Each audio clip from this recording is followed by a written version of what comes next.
O poder do jornalismo e a ética da mediação. O jornalismo pode definir rumos nas histórias para pessoas comuns, tanto para o bem quanto para a falta de ética para o mal, podendo deslocar grandes benfeitorias como enormes tragédias. Qual o poder do jornalismo na realidade? Como o jornalismo pode modificar a realidade das pessoas? Como tais questões podem definir o curso de uma investigação criminal, por exemplo?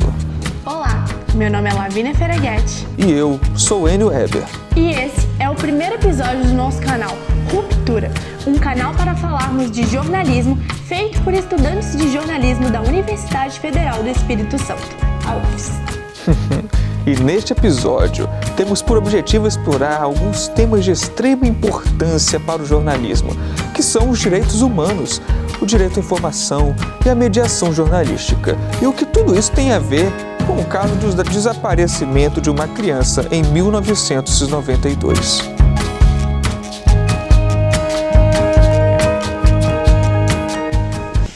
Então vamos começar pelo começo. A origem dos direitos humanos vem no início da Era Moderna, juntamente das revoluções inglesa, francesa e americana, que estabeleceu um Estado de Direito e o findar da monarquia. Após a queda da Bastilha, em 1789, foi estabelecida a Assembleia Constituinte Francesa, a qual aprovou a Declaração dos Direitos do Homem e do Cidadão, DDHC, documento de suma importância para os historiadores da humanidade, sendo um de seus princípios norteador a dignidade humana, que visa a liberdade de igualdade dos cidadãos e, de mais especificamente, a liberdade de expressão, afirmando que todos podem falar, escrever e registrar livremente seus pensamentos, devendo, porém, responder pelos abusos dessa liberdade. Os direitos humanos são base para os direitos fundamentais de qualquer território, e assim também foi no Brasil, onde foi promulgado na Constituição de 1988. Porém, no país, os direitos humanos são limitados por muitas dificuldades para se fazer plenamente, como o acesso a recursos para oferecer uma vida digna a seus cidadãos, que respeita os direitos básicos à vida, educação, informação, moradia, segurança e muitos outros, assegurados na Constituição deste país. Nesse sentido, o jornalismo tem um papel fundamental na defesa dos direitos humanos, sendo responsável por informar as pessoas de maneira clara e justa. O direito à informação é garantido pela Constituição de 1988 e essencial para o exercício da cidadania. E para que isso funcione, é necessário que jornalistas trabalhem com ética, responsabilidade e compromisso com a verdade. O direito à informação é garantido pela Constituição Federal de 88 e implica que os cidadãos tenham acesso a informações corretas, imparciais e relevantes sobre fatos de interesses públicos. O direito à informação é fundamental para o funcionamento de uma sociedade democrática. Neste contexto, o jornalismo possui o papel social essencial de agente entre mediador e entre o público e a realidade, garantindo que as informações sejam compreendidas, que os fatos sejam separados das opiniões e apresentados de forma clara, explicada e contextualizada ao público. Além disso, o jornalismo ético e responsável não só informa, mas também educa e promove o debate público, criando espaço onde diversas vozes podem ser ouvidas. Ao fazê-lo, contribui para o fortalecimento da cidadania, da justiça social e do respeito aos direitos humanos. Por isso, é fundamental que os profissionais comunicadores estejam sempre atentos à sua responsabilidade ética, para dessa forma evitar o sensacionalismo, a desinformação e os preconceitos que comprometem o direito à informação e afetam a credibilidade jornalística. O direito à informação e à liberdade de expressão estabelecidos na DDHC são base para uma sociedade justa, democrática, e o jornalismo é um dos principais defensores desse direito, garantindo que a verdade e a pluralidade sejam sempre acessíveis a todos. O trabalho do jornalista está envolto apenas em uma tarefa específica: apurar. Porém, não é tão simples assim. Apurar consiste em pesquisar para conhecer, entrevistar para se obter pontos de vistas, observar criticamente todas as informações adquiridas, documentar tudo, pois tudo é prova. Até a ausência dela e, principalmente, checar e rechecar todo o trabalho para que falhas não sejam admitidas. Como afirma Tavares, o jornalismo como se conhece hoje, aquele comprometido com os valores deontológicos e com uma função social voltada ao interesse público, possui uma trajetória indicadora de singularidades e deveres. A grande verdade é que o jornalista é um investigador, pois tem por premissa a objetividade e a imparcialidade que vale o questionamento até um certo grau. Mas isso é para outro vídeo. O fato é que o trabalho do jornalista é passar uma informação e ela deve ser pautada na veracidade dos fatos para que não ocorram más interpretações e acabem por interferir nos direitos do outro indivíduo. Bom, o que tudo isso tem a ver com o desaparecimento de uma criança em 1992? Vem entender melhor o caso, descobrir o que realmente aconteceu e quem foi o culpado. Um crime que marcou o país na década de 90, conhecido como Evandro, ou como é popularmente lembrado, as Bruxas de Guaratuba, que até os dias atuais divide opiniões. O caso aconteceu em 6 de abril de 1992, no município de Guaratuba, localizado no litoral do Paraná. Evandro, de apenas 6 anos de idade, estava na escola com sua mãe, quando percebeu que esquecera seu minigame em casa. Então, Evandro vai para casa sozinho buscar o videogame e naquele dia, Evandro simplesmente desapareceu. Seu corpo foi encontrado 5 dias depois, a menos de 2 quilômetros de distância da sua casa em um matagal, por lenhadores que acharam estranho a quantidade de urubus sobrevoando o local. Os detalhes a seguir são perturbadores, então, caso tenha estômago fraco, sugerimos que pulem essa parte.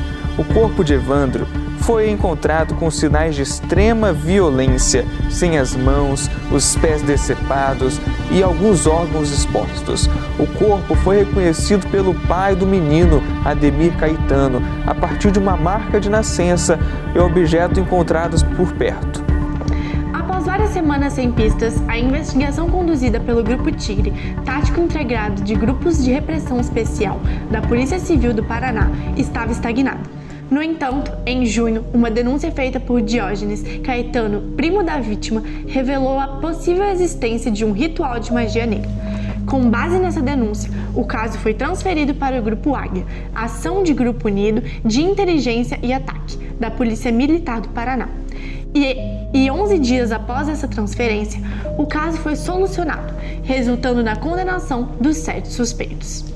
Entre os acusados estão Oswaldo Marceneiro, que é pai de santo, Vicente Paulo, pintor, Davi dos Santos, artesão, Ayrton Bardelli dos Santos, serralheiro, e Francisco Sérgio Cristofolini, além de Celina Abage, a então primeira-dama da cidade, e sua filha, Beatriz Abage. O caso ganhou notoriedade nacional e ficou conhecido como as Bruxas de Guaratuba. Não demorou muito para que o foco da narrativa voltasse para Celina e Beatriz Abage, ligadas ao prefeito de Guaratuba, dando a entender que a motivação do caso seria para a reeleição do prefeito. A partir dessas especulações, houve a intensificação do interesse do público e a indignação sobre o caso. A mãe de Evandro é a imagem do desespero. Filha que não saía de perto de mim, pelo amor de Deus. Ai, meu Deus.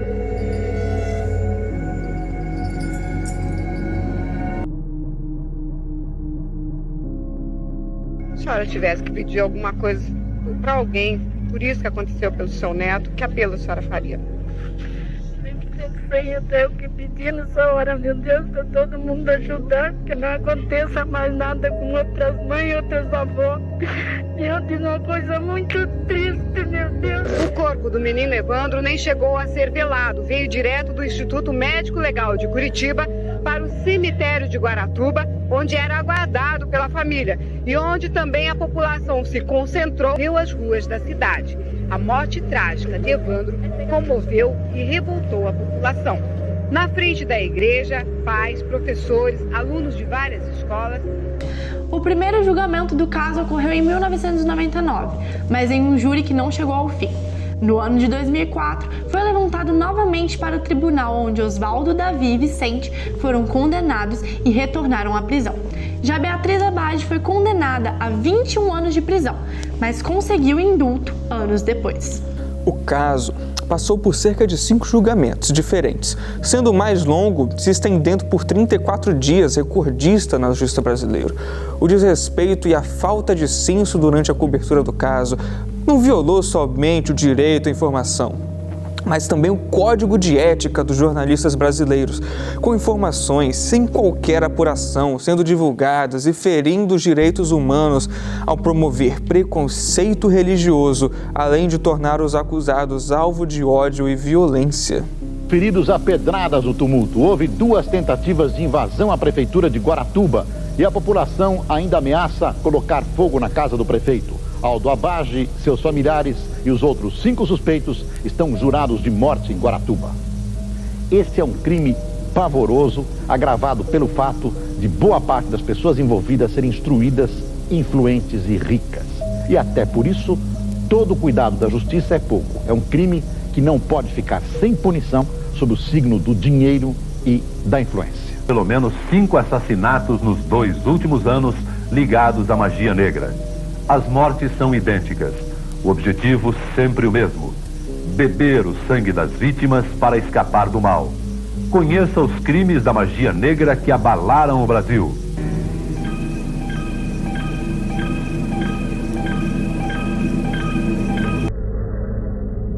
Em relação ao desaparecimento de crianças, eu tenho a convicção de que essas crianças, elas eram também sacrificadas e havia políticos envolvidos. Crianças loirinhas, crianças de olhos claros, que, segundo a versão da época, eram crianças preferidas para os rituais. Quanto maior o pedido, mais pura, digamos assim, nesse aspecto de ser uma criança perfeita. Dentro do jornalismo, há a teoria do espelho, na qual o jornalismo deve refletir a realidade de forma objetiva, o contrário do que aconteceu com o triste caso Evandro, onde a mídia tratou os acusados como culpados, antes de qualquer julgamento, moldando de forma expressiva a opinião pública.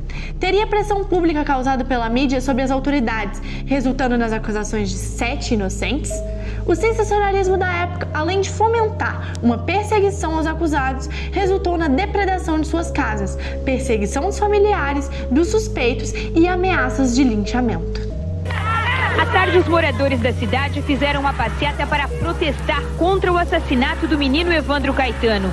Eles seguiram pela avenida principal da cidade, carregando faixas que pedem justiça e o fim da violência.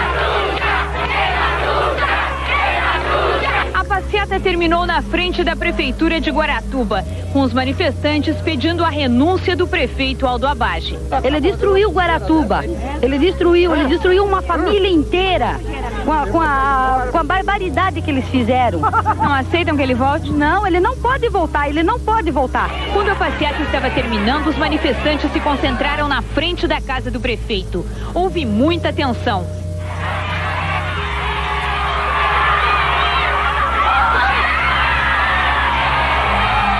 As pessoas começaram a apedrejar a casa da família Abage.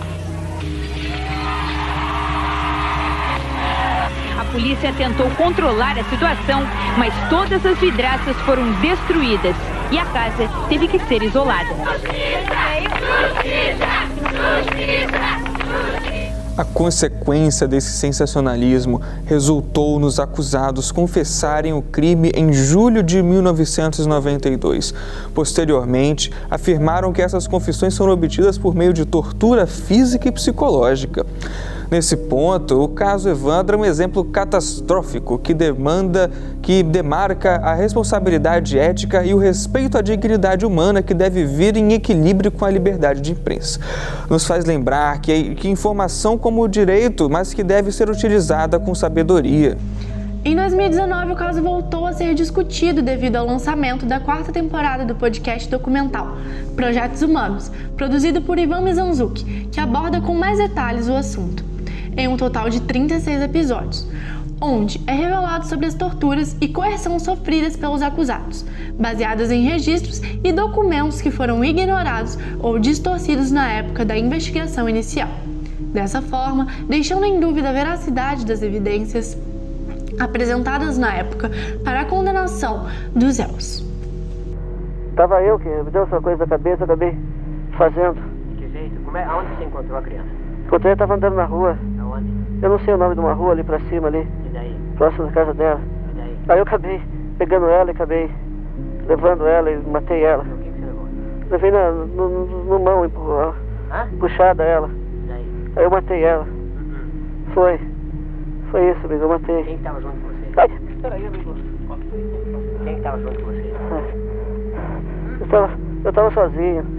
Tava. E você levou aonde? Levei no mato e matei. Ao priorizar a informação como instrumento de cidadania e não de mercadoria, Mizanzuki com seu podcast contribuiu para a compreensão do público sobre o caso ao provar que os acusados eram inocentes. Por meio de autos do processo e fitas gravadas durante as confissões, após o lançamento dos episódios e livro, as vítimas relataram que passaram a ser acolhidas nas redes sociais a partir da hashtag 7 Inocentes de Guaratuba. Na época, nós tínhamos 28 crianças desaparecidas no Paraná. Rodrigo Novick tinha 1 ano e 8 meses quando sumiu da frente da casa dele, sem deixar pistas, em outubro de 87. Everton de Lima Gonçalves, 4 anos, brincava perto de casa, nunca mais foi visto. O mesmo aconteceu com Guilherme, Alex, José Carlos, Edson, Niltinho e Leandro. Porque não havia o desaparecimento de crianças só em Curitiba, só no Paraná. Crianças estavam desaparecendo em toda parte.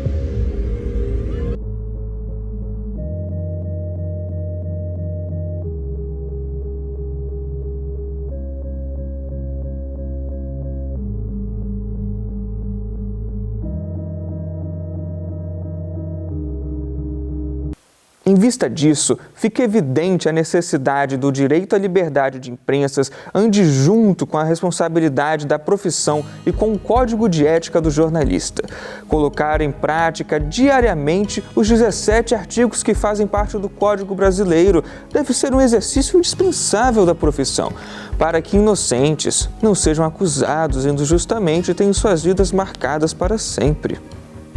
Ao longo do vídeo, destrinchamos o que ocorreu no caso Evandro, que é um exemplo de como a mídia pode influenciar diretamente a percepção pública sobre um acontecimento ao distorcer a realidade em narrativas sensacionalistas, consequentemente perpetuando injustiças e preconceito. Por outro lado, vimos o impacto positivo do trabalho investigativo realizado pelo Ivan Mizanzuki, desenvolvido com excelência e exemplo de jornalismo bem feito. A partir de uma boa apuração, o jornalista corrigiu narrativas que no passado foram distorcidas. A liberdade de imprensa deve caminhar juntamente com a responsabilidade ética, pois em conjunto possibilitam a dignidade humana, pois o jornalismo não só informa, ele promove a educação, ele fortalece a sociedade e ele fomenta a justiça. Esse foi o episódio de hoje do canal Ruptura. Comente aqui embaixo o que achou, curta o nosso vídeo e se inscreva no canal. Se tiverem curiosidade de saber mais sobre o caso Evandro e estudar um pouco mais sobre conceitos do jornalismo, deixarei nos detalhes algumas referências. Nós ficamos por aqui. Até o próximo episódio. Até mais! Até mais!